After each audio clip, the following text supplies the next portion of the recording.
todos e todas, estamos de volta com mais um programa do ProPaz Enem Digital aqui na TV Cultura. Essa aqui é uma parceria da Seduc, ProPaz e a Cultura Rede de Comunicação. Então fica ligado que hoje nós teremos 3 aulas. A primeira dela é com o professor de História Anderson Costa, em seguida o professor de Biologia Wagner Souto e para encerrar o professor de Geografia Emerson Alves. Então tenham todos uma ótima aula.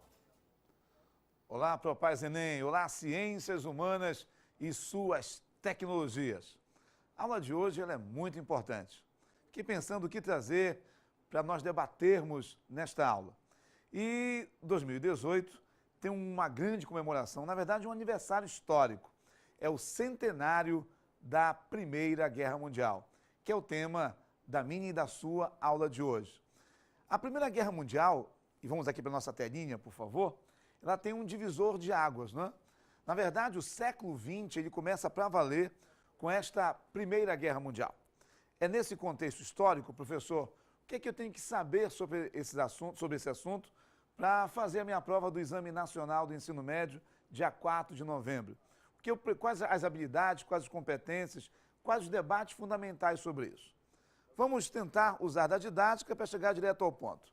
Para começar, essa guerra, que começa em 1914, vai até 1918, ela vai ter 2 protagonistas.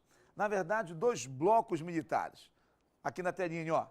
De um lado, a Tríplice Aliança, Alemanha, Itália e Império Austro-Húngaro. Do outro lado, a Tríplice Entente, Inglaterra, França e Rússia. Atenção, Enem. Por que formou-se a Tríplice Aliança?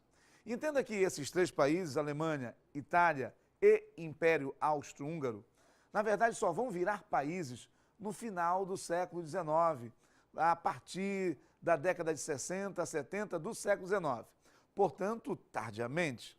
Logo, esses 3 vão ficar de fora de algo que estava em voga no século XIX, que é o chamado imperialismo, a chamada divisão da África e da Ásia. Você certamente já comunga da informação que as potências europeias, no século XIX, fatiaram, dividiram a África e a Ásia entre eles. E a dona Alemanha, Itália e Império Austro-Húngaro, pelo fato de se unificarem tardiamente, vão ficar de fora das maiores e melhores regiões afroasiáticas. Obviamente não vão aceitar isso. Então se organizam neste bloco militar, Tríplice Aliança, cujo grande e principal objetivo era redividir o mundo, redividir a África e a Ásia. E, obviamente, Dona Inglaterra e Dona França não vão aceitar isso. Se unem, então, com a Rússia, olha aqui a telinha, e fundam a Tríplice Entente, cujo grande e principal objetivo é impedir esta redivisão. Daí um alerta aos senhores e senhoritas futuros universitários. Professor, existe algo epicentral para entender a Primeira Guerra Mundial? Claro que sim. E este algo epicentral chama-se o imperialismo.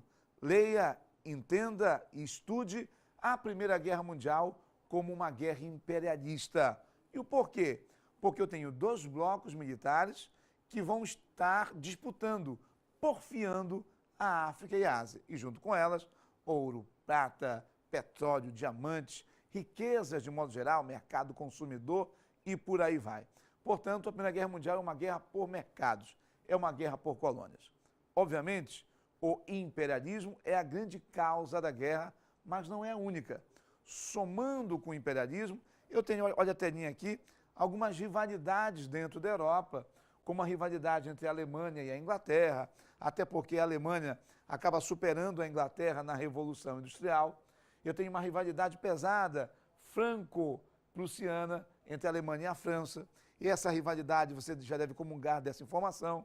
A Alemanha, quando vai se unificar, acaba vencendo a França nesta guerrinha aqui chamada Guerra Franco-Prussiana. Outras rivalidades impulsionam esta guerra também, a rivalidade ítalo-francesa e a rivalidade entre a Rússia e o Império Austro-Húngaro pela região balcânica, pela região dos Balcãs. Observe aqui o mapinha futuros universitários. Olha aqui este mapa. O de vermelho, a Tríplice Aliança, Dona Alemanha, seu Império Austro-Húngaro e a Dona Itália. Os de azul, a Tríplice Entente, a Inglaterra bem aqui, a França e a Rússia. Mentalize este mapa. O cenário da guerra está armado. Só falta ver alguém acender o pavio e a pólvora explodir. E este pavio será aceso, com um episódio especificamente, que eu, você, a história e o Enem vamos chamar de famoso atentado de Sarajevo. O que foi isso, Anderson? O príncipe do Império Austro-Húngaro, passeando por Sarajevo, capital da Bósnia, foi assassinado. E descobriram que o assassino do príncipe do Império Austro-Húngaro era um jovem da Sérvia. E ao perceber isso, o Império Austro-Húngaro exige que a Sérvia apurasse os fatos e punisse o assassino do seu príncipe até com severidade. A Sérvia se recusou. Quando a Sérvia se recusa, o Império Austro-Húngaro declara guerra à Sérvia. Ocorre que a Sérvia tinha a proteção da dona Rússia. Quando a Rússia protege a Sérvia, foi acionado o sistema de alianças, explodindo, começando a Primeira Guerra Mundial. Olha o mapa mental aqui, o mapa mental. Então, repito, o atentado de Sarajevo foi quando o príncipe do Império Austro-Húngaro foi assassinado. A Sérvia, que era a pátria-mãe de onde vinha o assassino, se recusou a punir com severidade. O Império Austro-Húngaro declara guerra à Sérvia, a Rússia socorre a Sérvia, foi acionado o sistema de alianças. Olha a imagenzinha que mostra isso aqui, ó. Foco aqui na imagem, no famoso atentado de Sarajevo. Agora, eu dou um alerta a vocês, futuros universitários do estado do Pará. Este atentado de Sarajevo, mostrado ainda há pouquinho, foi um estupim, pontapé inicial, desculpa, mas não foi a causa epicentral. Falei há minutos atrás que o que impulsiona este conflito mundial, o primeiro mundial, foi as potências imperialistas disputarem a África e a Ásia. Portanto, não perca de vista que o imperialismo foi o grande fator desta guerra. Essa guerra tem fases, né? A chamada guerra de movimentos, onde as tropas no começo estavam apenas se movimentando uma de encontro à outra. A guerra de posições, onde começa os combates efetivos. Mas a parte que nos interessa é o seguinte: se você duvidou que esta guerra foi uma guerra imperialista, atenção para os slides aqui, ó. Perceba que a Itália pertencia à Tríplice Aliança. Só que em 1915, a Itália entra na guerra, só que de outro lado. A Itália entrou na guerra do lado da Tríplice Entente. Exatamente isso. Por que, professor Anderson? Porque prometeram para a Itália colônias. Caso a Itália largasse a Alemanha, traísse a Alemanha, dariam colônias ricas em ouro, petróleo, diamante e tudo mais para a dona Itália. E ela topou. Aliciada pelo imperialismo, passou para o lado da Entente.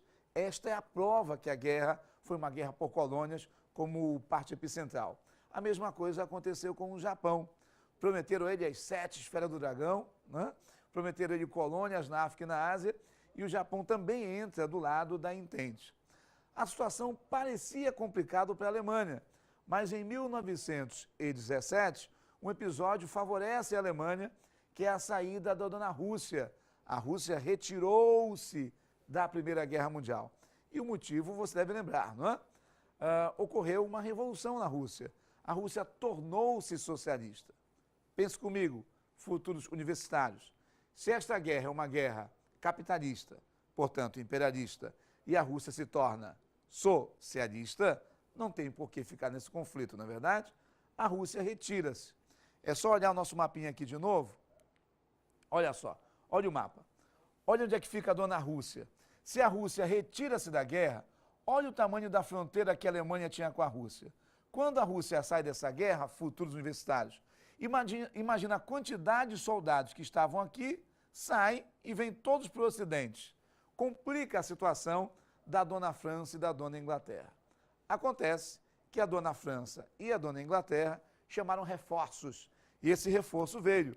Eu estou me referindo aos Estados Unidos da América, que entraram para tapar a lacuna da dona Rússia.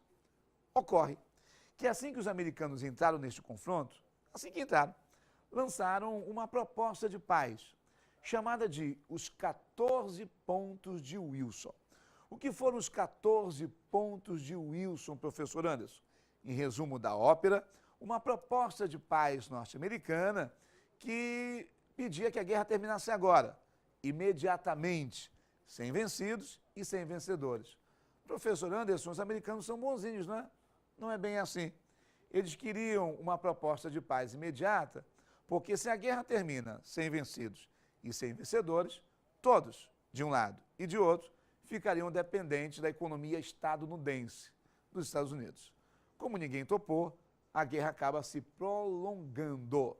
Pois bem, quando a guerra se prolonga, aumenta-se o esforço de guerra. E aí vamos às nossas competências e habilidades do Enem. Lembrando que o nome da prova é Ciências Humanas e Suas Tecnologias. E uma tecnologia curiosa vai entrar nesse processo histórico. Com a entrada dos Estados Unidos, aumentou-se o esforço de guerra. E, não sei se feliz ou infelizmente, mas quem vai para a guerra? Os homens. Não é? É nesse contexto que, no auge desta guerra, tira o professor da sala, joga para o campo de batalha. Tira o camponês do campo, joga para o campo de batalha. Numa guerra, alfaiate vira soldado, metalúrgico vira soldado, mecânico vira soldado, camponês vira soldado. E aí, nesse contexto histórico, precisou-se de mão de obra. E os homens estão no campo de batalha. E quem vai poder labutar para poder fazer as roupas, os equipamentos, os armamentos, os mantimentos que o mundo precisa? E algo importante aconteceu. Já que a mão de obra masculina estava no campo de batalha, pega a mulher e insere ela no mercado de trabalho. Só tem um detalhe, isso não é uma curiosidade. A indumentária feminina da época atrapalhava a sua inserção no mercado de trabalho, que era o famoso espartilho. As meninas devem lembrar o que é isso, né? Para botar uma luta para tirar pior ainda. Só que o espartilho dificulta a mobilização do corpo da mulher. Por conta disso, nasceu uma tecnologia. Corta a parte de baixo, manda embora, deixa só a parte que protege o peito, nasceria o sutiã. Exatamente isso. O sutiã nasceu durante a Primeira Guerra Mundial, com o objetivo, futuros universitários, ciências humanas e suas tecnologias. O sutiã nasceu para dar mobilidade ao corpo da mulher, para que ela pudesse entrar no mercado de trabalho. Veja só, a partir daí, a mulher se insere para valer de verdade no mercado de trabalho. E graças ao sutiã, a inserção da mulher no mercado de trabalho, isso vai rebocar uma luta muito importante para as mulheres, como, por exemplo, direito a voto, né? Direitos sociais, direitos políticos, que infelizmente vão serem lentos, mas o pontapé fundamental veio a partir da Primeira Guerra Mundial. Bem, você sabe que a guerra vai terminar com a derrota da Tríplice Aliança, em especial da dona Alemanha, não é? Que vai ser punida com o famoso Tratado de Versalhes. Porém, todavia, entretanto, mas contudo, mesmo quem venceu a guerra, Inglaterra, França e companhia, estavam bombardeados, arrasados, detonados, destruídos, plantações, fábricas dilaceradas. Teve um país que não foi tão abalado por esta guerra em termos de produção. Eu me refiro aos Estados Unidos da América. Sabe por quê? Porque eles foram até a guerra não veio até eles. Isso quer dizer que as plantações, as fábricas, as indústrias norte-americanas intactas. Resultado disso, a Europa precisa de roupa. As indústrias estão arrasadas. Quem passa a vender roupa para a Europa? Estados Unidos. A Europa precisa de comida, de mantimentos. Quem passa a vender? Estados Unidos. Aí, o epicentro do mundo sai da Europa e passa para os norte-americanos. Eles passam a ser a referência econômica, política, social e cultural do mundo. Começa a nascer aquilo que nós, das ciências humanas, chamamos de American Way of Life, o estilo de vida americano. Trocando em miúdos, se hoje você fala inglês norte-americano, se o dólar norte-americano é a moeda epicentral do mundo, se nós comemos as comidas, usamos as roupas por referência estadunidense, foi graças à Primeira Guerra Mundial. Perceba que nesse centenário do fim desta guerra, eu preciso muito que você entenda isso, caso seja indagado no dia 4 de novembro, na prova de Ciências Humanas e Suas Tecnologias do Enem. A Primeira Guerra Mundial mudou a geopolítica do mundo. Ela colocou como parte epicentral os Estados Unidos. A Primeira Guerra Mundial muda os rumos da sociedade para o bem, insere a mulher no mercado de trabalho e fez com que ela exigisse direitos sociais, políticos e maior liberdade, obviamente. Mas a Primeira Guerra Mundial, infelizmente, também teve consequências nefastas. A Alemanha foi humilhada nessa guerra. E tu achas que a Alemanha vai aceitar essa humilhação? Obviamente que não. A Itália, que largou a Alemanha, foi para o lado da Entente, prometeram o que para a Itália? Lembra? Colônias na África e na Ásia. Não deram. Traíram a Itália. Aconteceu a mesma coisa com o Japão. Então, olha só o cenário. A Alemanha, humilhada na guerra, Itália e Japão traídos nesta guerra. De modo que esses três, a Alemanha porque perdeu, a Itália e o Japão venceu, mas não levou as laudas dessa guerra, saem arrasados, saem destruídos, tão destruídos que isso, infelizmente, permitiu que regimes radicais de extrema-direita acabassem ganhando vez e voz nesses países. Eu me refiro ao nazismo, eu me refiro ao fascismo, que são filhos, infelizmente, desse final da Primeira Guerra Mundial. Devido ao arraso que esses países terão por conta da guerra, ideologias nazifascistas ganham vez e voz e, infelizmente, conquistam a mente e o coração de grande parte da população. Hitler e Mussolini são filhos da crise. Hitler e Mussolini são filhos de uma Primeira Guerra Mundial mal resolvida. Só tem um detalhe fundamental. Você acha que a dona Alemanha vai aceitar essa humilhação por muito tempo? Você acha que a dona que a dona Itália e Japão vão aceitar por muito tempo essa humilhação? Obviamente que não. Aí, a Alemanha, de Adolf Hitler, a Itália, de Benito Mussolini, mais o Japão, vão buscar uma revanche. Vão querer, por assim dizer, uma vingança contra a Inglaterra, França e companhia. E a revanche, esta vingança, ela tem nome e se traduz na Segunda Guerra Mundial. Exatamente isso. A Segunda Guerra Mundial deve ser lida, entendida, estudada por você como, na verdade, uma continuação da Primeira. A Segunda Guerra Mundial só veio porque a Primeira, que aconteceu o seu final há 100 anos atrás, foi muito mal resolvida. Portanto, nem tente estudar a Segunda Guerra sem perceber o final da Primeira. Então, futuros universitários, entenda esse jogo geopolítico. Entenda como a Primeira Guerra Mundial muda os rumos completamente do século XXI. Culturalmente, socialmente, politicamente, economicamente. E gera outros conflitos. Mas isso é uma outra história. Voltaremos em outra oportunidade. Um abraço a todos, queridos futuros universitários. Esse é o Propais Enem Digital. Até a próxima.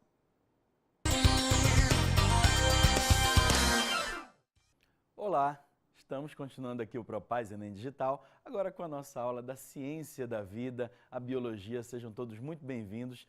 E hoje a gente vai falar sobre um tema muito recorrente, muito importante, que vai fazer parte da sua prova, porque está dentro da ecologia, que é a grande unidade da biologia que sempre cai no Enem. Então, vamos ficar ligados aqui nas dicas. Eu queria que você observasse aqui na tela, nós vamos falar hoje sobre a competência diária número 5 e habilidade 17. Tem alguns pontos importantes aqui que eu queria relacionar com vocês.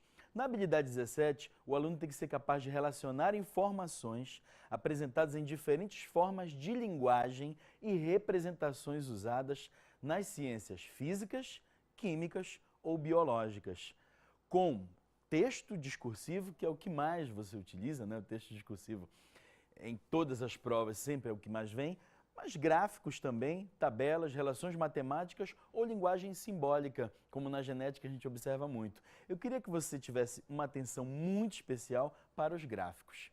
A leitura dos gráficos em biologia geralmente não é uma leitura difícil, porque afinal de contas os dados que são apresentados já vão apresentar praticamente a resposta. Então o que precisa de verdade é interpretar o gráfico. Interpretou, praticamente já acertou o item do Enem. Vamos ver como é que a coisa funciona aqui?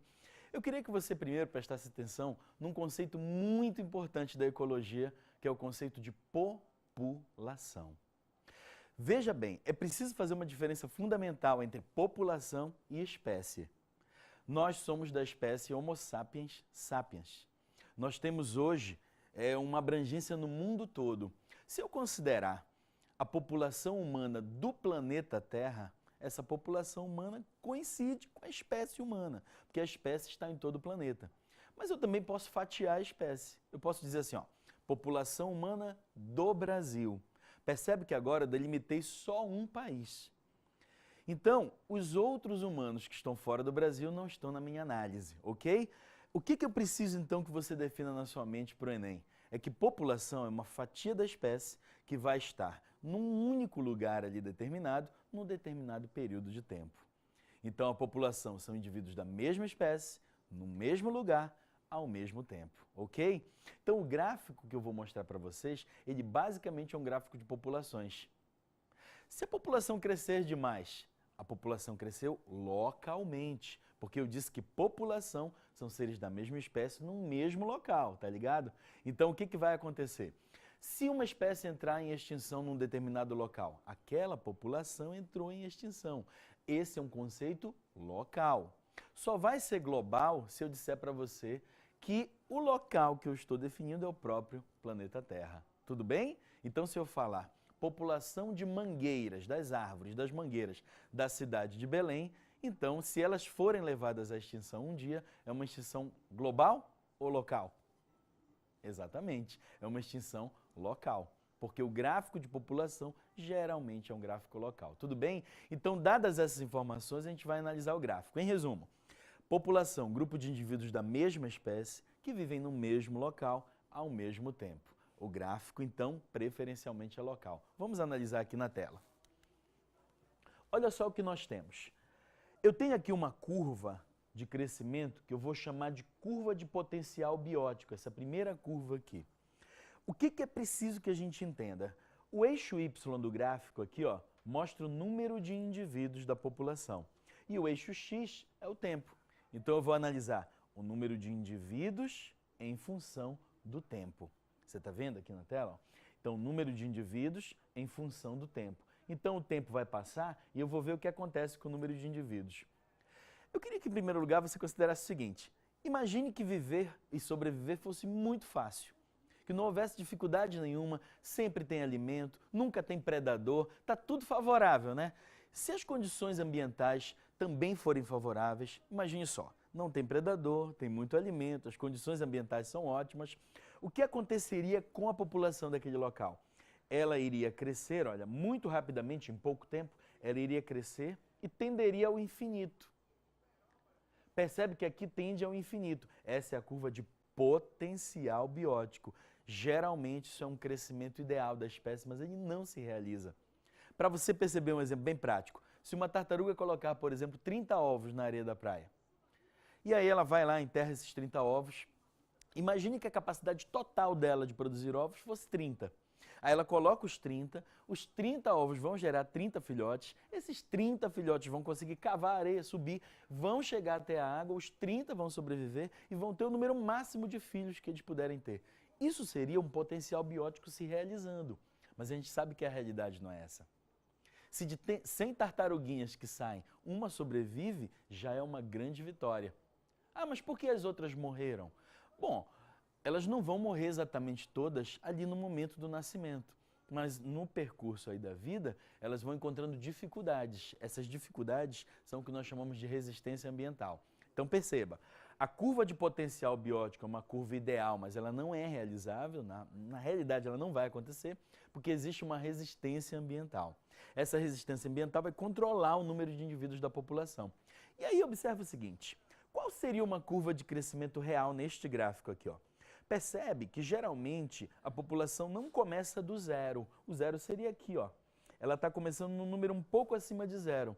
Porque muitas vezes a população de um determinado local, ela é migrante. Então ela migrou de um lugar para este aqui, chegou, então o número é acima de zero. Normalmente, se você considerasse que começa do zero, você estaria considerando a teoria de origem da vida chamada abiogênese, e a gente sabe que a abiogênese não é comprovada, tudo bem? Por isso que geralmente a gente coloca o número aqui acima de zero. Bom, Aí esses indivíduos vão precisar de um tempinho para se estabelecer naquele local. Esse estabelecimento envolve procurar abrigo, procurar alimento, verificar se é seguro ficar ali por causa de possíveis predadores, tudo bem? E isso leva um tempinho, ó, até que a população comece a vencer esses desafios, essas dificuldades e vá crescendo, ó. Mas você percebe que agora eu tenho um crescimento que está demorando um pouco mais para acontecer em relação ao crescimento do potencial biótico. Por que demora um pouquinho mais? Pelas dificuldades. Vai chegar um momento em que essa população vai crescer, ela vai conseguir mais alimentos, ela vai se reproduzir mais, e isso vai fazer com que ela chegue a um número alto de indivíduos. Nesse momento, o meio ambiente começa a perceber que um número muito alto de indivíduos pode gerar desequilíbrio. Então, bem aqui você tem uma linha azulada, essa linha aqui, ó, horizontal, ela é chamada de resistência ambiental, ou melhor, ela é chamada de capacidade de suporte do ambiente, e ela está aqui, ó, para limitar o número de indivíduos dessa população. Então imagine o seguinte, chegou um determinado bando de aves até esse local, elas encontraram alimentos, conseguiram condições ideais para se reproduzir e aí vai acontecendo um crescimento aqui. Esse crescimento vai chegar numericamente até a capacidade de suporte, essa linha aqui horizontal. Quando uma população passa dessa linha, começa a faltar alimento geralmente. E a escassez de alimento também é um fator limitante no crescimento populacional. Então, se falta alimento, alguns indivíduos vão morrer, ó, e aí a curva do gráfico vai caindo. Com essa queda aqui, ó, já está abaixo da linha limite de novo a população. Então, o que vai ocorrer? Começa a sobrar alimento de novo. Então, a disponibilidade alimentar aumentou, significa dizer que os indivíduos vão se reproduzir mais, ó. E aí, o número de indivíduos da população vai oscilando. Essa oscilação em torno da capacidade limite é o que a gente chama de estabilidade. Então a população ela conseguiu vencer as dificuldades e está estabilizada, ó, porque morrem indivíduos, mas nascem outros. Tem aqui uma taxa de mortalidade, mas aqui tem uma taxa de natalidade que acaba compensando isso. Ok?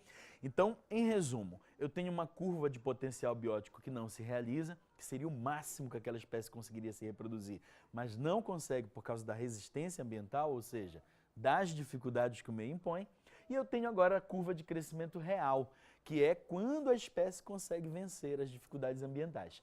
Beleza. Quando se chega até a faixa da capacidade limite, o meio ambiente começa a impor mais dificuldades, como por exemplo a falta de alimentos.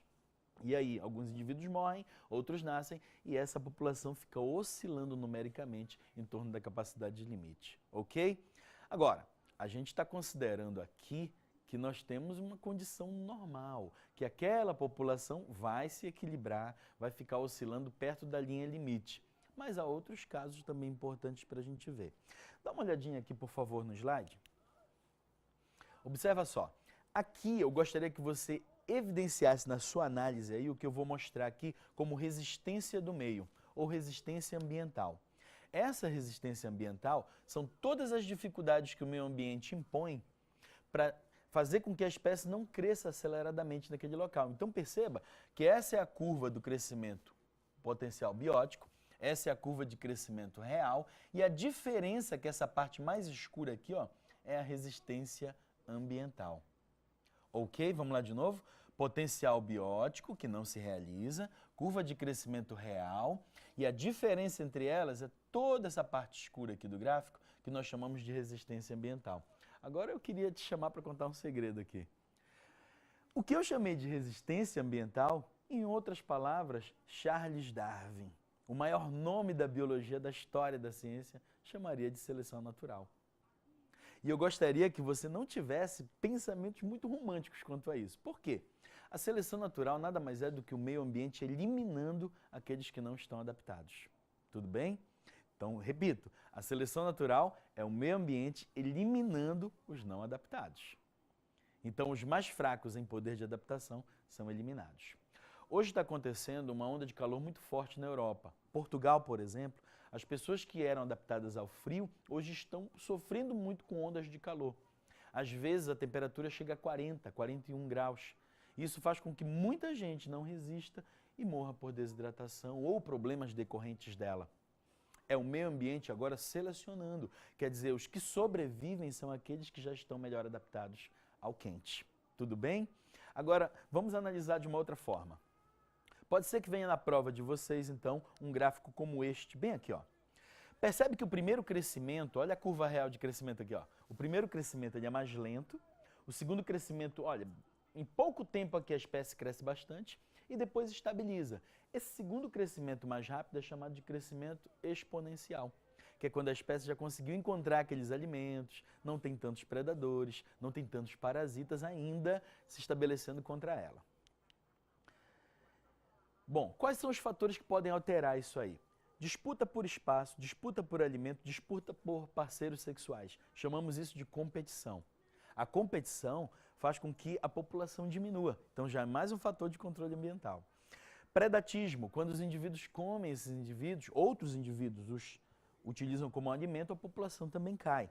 E o parasitismo, porque se a população cresceu, os indivíduos passam a viver mais próximos uns dos outros porque são numericamente, né, intensos. E aí o que vai acontecer? Os parasitas são transmitidos de um indivíduo para o outro com maior facilidade. E aí aumenta a taxa de mortalidade também. Então percebe que com o tempo, ó, a disputa por território, alimento e parceiro, o predatismo e o parasitismo também trabalham para controlar a população. Bom, e para a gente finalizar, eu queria mostrar rapidamente esses três gráficos. Esse é um gráfico de equilíbrio, que lembra a letra S, ok? Esse aqui é o gráfico que eu expliquei durante quase toda essa aula, que é um gráfico de adaptação, ok?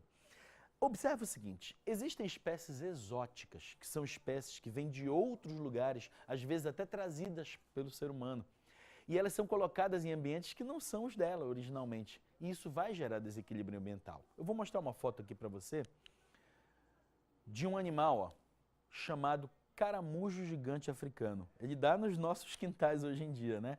Pois é, esse caramujo foi trazido da África. Alguns lugares se vendia até como escargot, mas depois isso foi descoberto e esses caramujos ficaram por aqui e invadiram o nosso ambiente, mas causaram desequilíbrio ambiental e eles podem transmitir quase 10 doenças ao homem. Outro animal também que é exótico, ou seja, que não era da nossa fauna, é este aqui, ó, o camarão gigante da Malásia. Esse camarão foi trazido em navios de lá até aqui e nos nossos rios esses camarões proliferaram com uma velocidade incrível. E essa proliferação fez com que eles precisassem de mais alimento e passaram a comer camarões regionais, passaram a comer as larvinhas dos peixes e isso faz com que muitas espécies nossas entrem em extinção. Por isso é mais difícil pescar nos rios próximos a Belém, ok?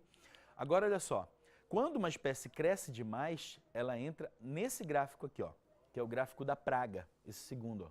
Então ela cresce demais e a curva é muito parecida com a do potencial biótico. O problema é que se ela cresce demais, pode também acabar rapidamente o alimento. E aí no terceiro gráfico, observe aqui, ó, a população cresceu demais, mas pode ir à extinção por falta de alimento.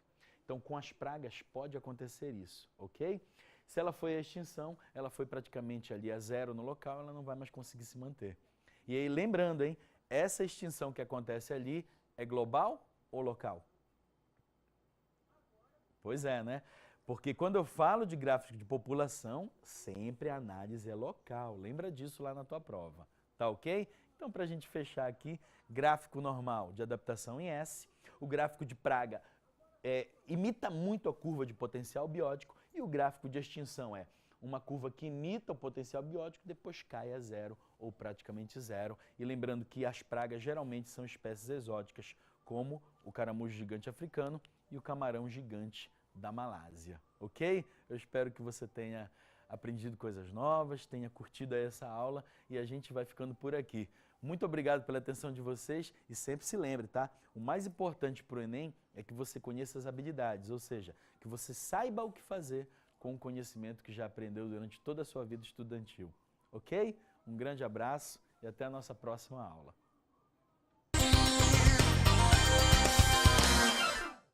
Olá, meu alunado do estado do Pará. Vamos dar continuidade a mais uma aula do ProPaz Enem Digital. Bem, meus queridos, geografia faz parte de ciências humanas e suas tecnologias. Está presente no seu primeiro dia de prova do Enem. E como tal, a geografia ela vem trazer sempre aquela discussão sobre a produção do espaço geográfico e a interação do homem com a natureza. Como tal, hoje escolhemos um tema para você de suma importância que tem sido muito recorrente em prova. O tema hoje que nós vamos trabalhar com você, ele interage muito bem esse elemento sociedade e natureza. Observe aqui a tela que nós temos como objeto do nosso conhecimento, temos hoje como nosso tema principal a discussão sobre clima e seus elementos. Lembre-se, clima e seus elementos é competência da área 6, que traz o seguinte debate para você: compreender a sociedade e a natureza, reconhecendo suas interações no espaço em diferentes contextos históricos e geográficos. Então, observe, a competência, ela pede para você analisar, compreender a relação entre sociedade e natureza a partir de um aspecto importante. E qual é esse aspecto importante? A interação com o espaço geográfico. A nossa habilidade é a habilidade H29, que ela traz o seguinte para você: reconhecer a função dos recursos naturais na produção do espaço geográfico, relacionando-os com as mudanças provocadas pelas ações humanas. Então, observe muito bem. Quando você trata da relação sociedade-natureza e trata dessa interação homem-natureza, devemos observar com bastante cuidado que o homem sofre, né, no seu cotidiano algumas influências dos fenômenos naturais, sofre influência de fenômenos da natureza. E isso reflete sobre a produção do espaço geográfico. E aí, meus amigos, a gente deve observar com bastante carinho, com bastante cuidado na nossa prova, que esse tema ele tem sido bastante recorrente. Ano passado, o Enem cobrou a respeito desse tema. Trouxe essa discussão sobre a importância do clima e seus elementos. E aí, para a gente começar a detalhar essa discussão com você, é necessário nós observarmos o seguinte. Primeiro, a diferença entre tempo e clima. Quando você fala do tempo, o tempo ele vai demonstrar para você características atmosféricas de momento. O clima, já diferente, ele vai analisar as características atmosféricas históricas do lugar. Só para você poder compreender melhor.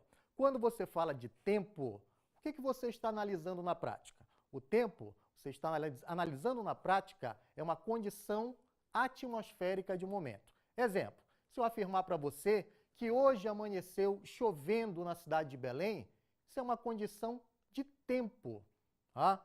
Agora, quando você fala, por exemplo, de condição climática, falar de clima, é você analisar condições históricas daquele tempo atmosférico. É a frequência daquele tempo atmosférico.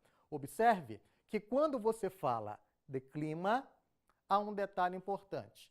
Você está analisando pelo menos 30, 35 anos, né, de um determinado fenômeno atmosférico para você poder afirmar que aquilo é uma característica de clima. Então, que você entenda com bastante cuidado para a sua prova. Tempo, característica atmosférica de momento. Clima, característica atmosférica constante. E lembre-se, é um processo histórico para se analisar o clima. O clima, pelo menos 30 a 35 anos, para aquele determinado fenômeno entrar como condição de clima. Daí, meus amigos, bastante atenção na sua prova do Enem, no primeiro dia das ciências humanas e suas tecnologias, né, na sua participação, você deve analisar com bastante cuidado essa ideia de tempo e essa ideia de clima. Observe aqui na tela que, quando nós falamos de tempo, e já comentamos com você, você está tratando principalmente de elementos de momento. Que elementos são esses? Temperatura, umidade, vento, tá? Ou seja, essas condições de momento são condições o quê? Variáveis. Ou seja, o tempo atmosférico ele vai modificando, ele vai alterando durante o dia, tá bom? Diferente, por exemplo, do clima. Observe que o clima ele é a frequência, ou seja, ele é a frequência de determinado fenômeno dentro de um lugar. Automaticamente você precisa compreender, precisa analisar dentro da sua prova que para que você analise fenômenos climáticos, você tem que considerar um determinado período de estudo, que é entre 30 a 35 anos. Tá? foque com bastante atenção na sua prova para o seguinte detalhe. O tempo atmosférico, ele modifica características no seu cotidiano das mais diferentes formas. Já o clima, ele leva alguma alteração para a sua vida depois de um longo período.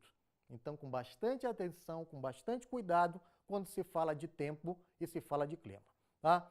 Agora, observe também quando você discute sobre tempo e discute sobre clima, você tem elementos que são essenciais dentro dessa discussão. Olhe para cá, para a tela, e você vai observar alguns desses elementos. Entre eles, bastante cuidado com a massa de ar. Falou de massa de ar, lembre-se que as massas de ar, elas têm que função essencial? É gerar mudanças no tempo atmosférico. Sendo que essas massas de ar, se você for observar, elas constantemente estão passando sobre as chamadas terras emersas. E essas terras emersas, então, que são os continentes, sofrem, né, a partir da influência da massa de ar, uma série de mudanças dentro do seu tempo atmosférico. Atenção na sua prova do Enem, porque as massas de ar, elas são grandes bolsões de ar que adquirem características de temperatura e umidade das áreas onde elas se formam. Atenção, aluno, olha só. Observe aqui comigo que, como são massas de ar, você não consegue visualizar a olho nu. E como é que essas massas de ar vão se manifestar? A partir do vapor d'água, tá bom? Então, deslocamento de vapor d'água por essas massas de ar vão gerar mudanças, então, no tempo atmosférico.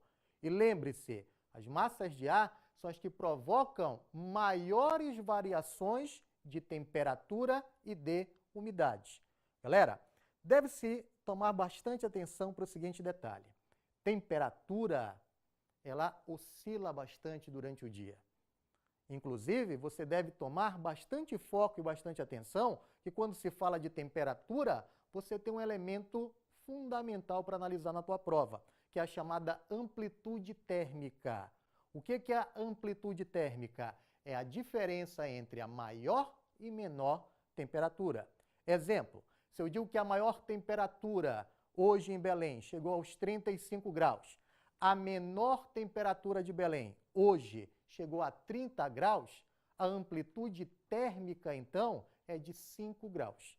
Logo, então, a amplitude térmica é a diferença de temperatura. Lembre-se que essa amplitude térmica ela pode modificar bastante durante o dia, dependendo também da alteração da temperatura. Falar de umidade é falar diretamente de quem? De massas de ar que provocam precipitações. Exemplo disso, a chuva. Então, você fala de umidade, essa umidade ela pode ser uma umidade que eleva-se ou uma umidade que diminui. Logo, então, atente para o seguinte, existem massas de ar úmida e existem massas de ar seca, tá bom? Então, muita atenção para isso. Massa de ar úmida e massa de ar seca, tá? Focando aqui para o nosso estudo, e observe aqui na tela, que quando você fala de massas de ar, as principais que nós temos em deslocamento sobre o planeta Terra. Observe aqui na tela, você tem a massa polar, grupo principal, massa tropical e massa equatorial. Atenção na sua prova que quando você fala de massa polar, ela é uma massa caracterizada por ser uma massa extremamente o quê? Fria. Dependendo, né, da questão do deslocamento, essa massa de ar ela pode proporcionar uma redução de temperatura bem elevada em alguns espaços. Observe também para um seguinte detalhe. Massa de ar polar é uma massa pesada. Então, o espaço de deslocamento dela é bem menor. Agora, quando você fala de uma massa de ar tropical, uma massa de ar equatorial, são massas quentes. Sendo massas quentes, são massas mais leves. E isso proporciona, então, um deslocamento espacial muito maior. Observe também para a sua prova que você necessita estudar também sobre os fatores e zonas térmicas. Olhe lá, As zonas térmicas aqui, a tela, você tem basicamente 3 como gerais. A zona chamada de polar, onde as temperaturas são extremamente baixas. Você tem a chamada zona tropical, onde você vai ter temperaturas elevadas, tá bom? E lembrando também que você vai ter as chamadas zonas temperadas. Essas apresentam, então, temperaturas mais amenas. Detalhe importante para você que vai fazer a prova do Enem no primeiro dia, no primeiro domingo. Quando você se deparar com qualquer debate sobre temperatura, clima, tempo atmosférico, fique bastante atento também para estações do ano. Estações do ano têm extrema relação com o movimento de translação na Terra. E lembre-se, dentro da identificação das estações do ano, é bem mais fácil identificar as estações do ano nas chamadas zonas temperadas.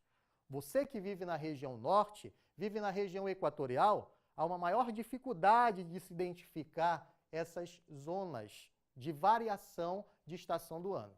Até porque aqui na nossa região, você observe um alto grau de umidade, um alto grau de calor.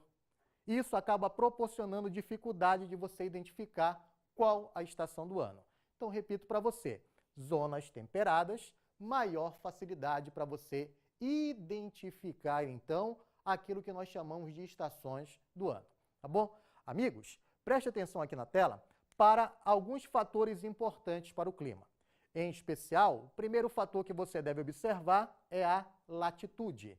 Perceba que latitude está ligada à sua posição geográfica na Terra. Entenda, se você está em latitudes baixas, como por exemplo na região do Equador, você vai observar que as temperaturas elas são mais elevadas. Agora, se você está em elevadas altitudes, ou seja, mais próximo da região polar, a sua temperatura ela vai ser mais baixa. Então, analisa aqui comigo com bastante cuidado para a sua prova do Enem. Entenda aqui a relação. Latitudes elevadas, temperaturas baixas. Agora analisa o contrário. Latitudes baixas, temperaturas altas. Relação com a matemática, inversamente proporcional. Lembre-se disso, tá bom? Então, dentro da prova de geografia, latitude é um elemento que influencia na questão do clima. Outro elemento que a gente deve observar com bastante cuidado na tela, e por favor, foco no seu estudo, é a chamada altitude. Cuidado e bastante atenção. Falou de altitude, você deve levar em consideração quem? O nível do mar. Não confunda, por favor, altitude com altura.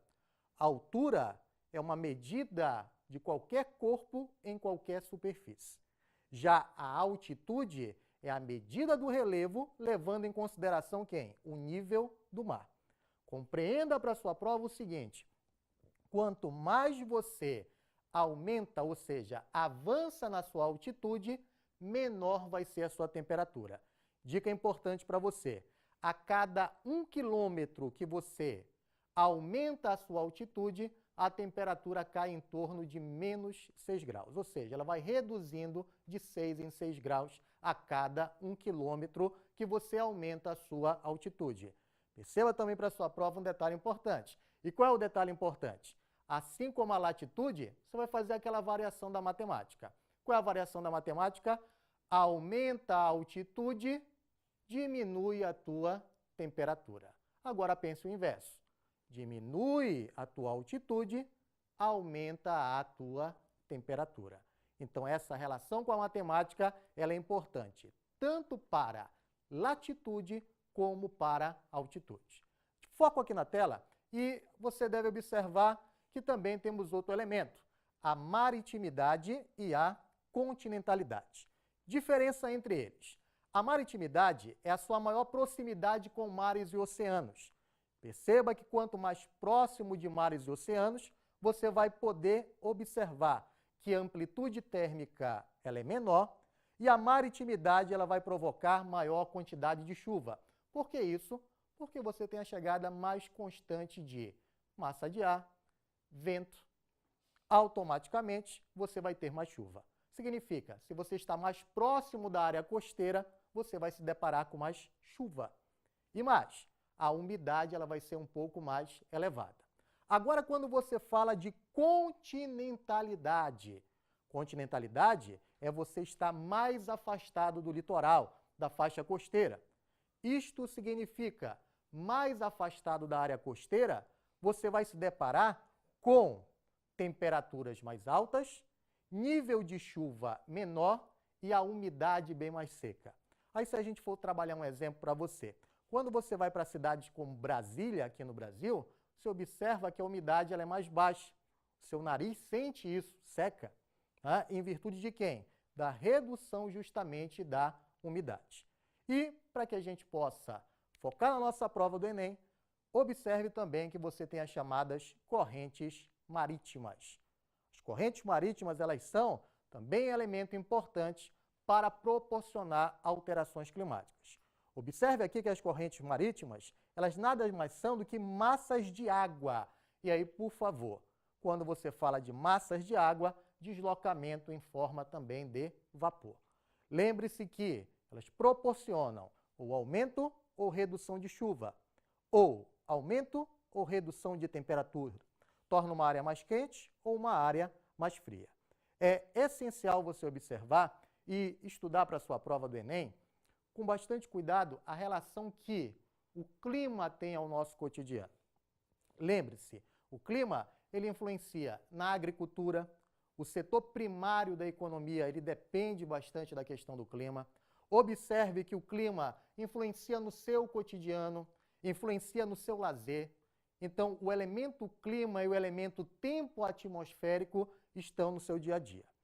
Lembre-se também que, quando você fala de variação, mudanças, alterações repentinas, quando se trata da questão climática e quando se trata da questão atmosférica, proporcionalmente você vai estar discutindo ali sobre tempo atmosférico. Então, foco no estudo, bastante atenção na sua prova do Enem. Importante lembrar que hoje você sai ganhando ainda mais informações para a sua prova do Enem. Lembre-se, com conhecimento já na ponta da língua, o assunto já dominado, entra no site do Propaz. Baixa lá o cadernão para você poder estudar em casa. E lembre-se sempre, as aulas do Propaz Enem Digital são realizadas e estão sendo apresentadas para você na quarta, na quinta e na sexta-feira. E reprise ao sábado de manhã. Até amanhã, aguardo você em mais uma aula do Propaz Enem Digital.